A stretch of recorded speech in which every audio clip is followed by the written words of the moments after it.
What's up, ladies and gentlemen? Christian Hannah Horror here. We have made it all the way up to Friday the 13th, Part 5, A New Beginning. Thank you guys for watching.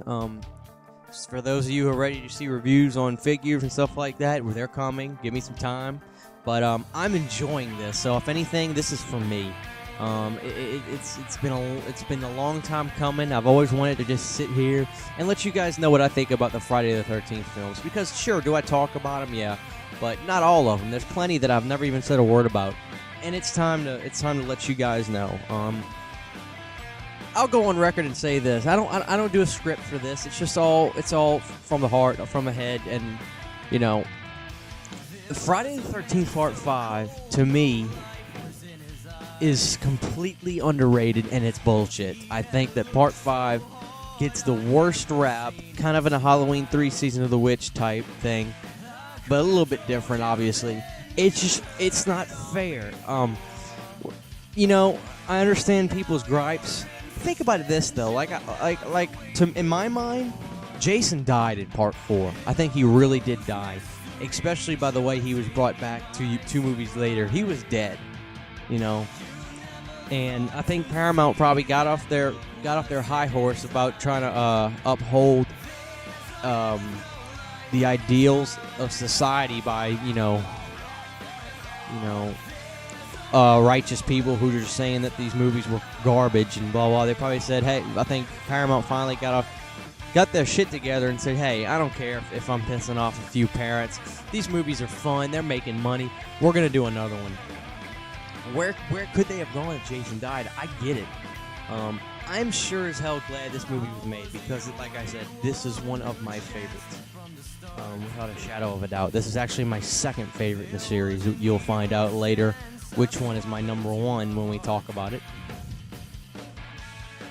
But, you know, I was always a fan of the Roy Jason. When I first watched this movie, probably back in 2010, I think, wasn't always a big horror fan. I just kind of got hooked one day and haven't looked back since. I watched this movie. It was the second Friday the 13th movie I watched. I had them all, and for some reason I just jumped around. I didn't even watch them in order. But, you know, when I watched this one, I loved it. As soon as I started watching, I said, this one just feels different. This one feels darker. This one feels a little bit more guttural. It almost feels snuffy in a sense. But I loved it. And I had no idea what was going on. I knew something was up, though. I knew something was up. I said, why is Jason's hockey mask got blue chevrons on it? Why does he look different? Like, I knew something was up, but at the same time, I was enjoying the film so much because of its black humor and its ridiculous characters that I wasn't really worried about it because I was having such a good time with the film.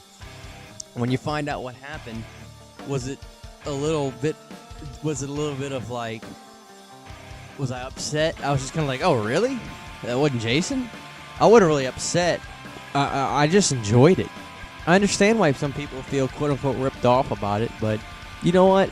You know, just kind of go back and just give this film a shot. Watch it for what it is. I think now it's highly appreciated by a lot of people. It was extremely hated for a long time. And I think it's time it gets its due. As you know what? This is a Friday the 13th film. This is Part 5, A New Beginning. So, I love this film. Don't really have a gripe about it. Like I said, there is such black humor in it, you know. And one of the things I love is the way that the redneck boy who has the crazy mom who cusses everybody out, which she was funny. When he died, he was just yelling his lungs out on his motorcycle or his dirt bike, whatever, and his head gets chopped off. I guarantee everybody in the theater probably clapped, you know. And that was a clever way to, you know, that was good by the director who understood how to really get excited. People get excited to watch somebody get killed. I've never wanted to see somebody get their head chopped off other than that guy. So, and you know, you do get a continuation of the stories. You still following Tommy Jarvis' character. You know, he's older now. And Reggie was a fan favorite. Everybody liked Reggie. I thought he was a great character. You had some pretty good looking women in this film, and yeah, I don't know. I kind of just wish that this movie didn't get trashed as much as it did. I know some people aren't going to like it, and that's fine. You know, it's not Jason, but hell, it's Roy, and he's a bad son of a bitch. So I always enjoyed this film. If you skip over it when you do your franchise, if you skip over it when you go to watch the movies for a marathon or something, I urge you to say, you know, just give it a shot, because this is a Friday the 13th film, and it's a damn good one if you ask me. So, you know, that's what I think about this movie. Hoping to hear back from you guys. Hope you guys are enjoying this. I'm sure enjoying this. You know, I've always wanted to talk about these films, and you know, I just haven't for one reason or the other. But you know, this has been really fun. So next we're going to be doing Friday the 13th 6, Jason Lives, and that's going to be a fun one. But you know, for now, this is part 5, and I've got nothing but good things to say about this film. So what do you guys think about part 5? Love to hear back from y'all. And we'll see you guys next time for Friday the 13th, Part 6, Jason Lives.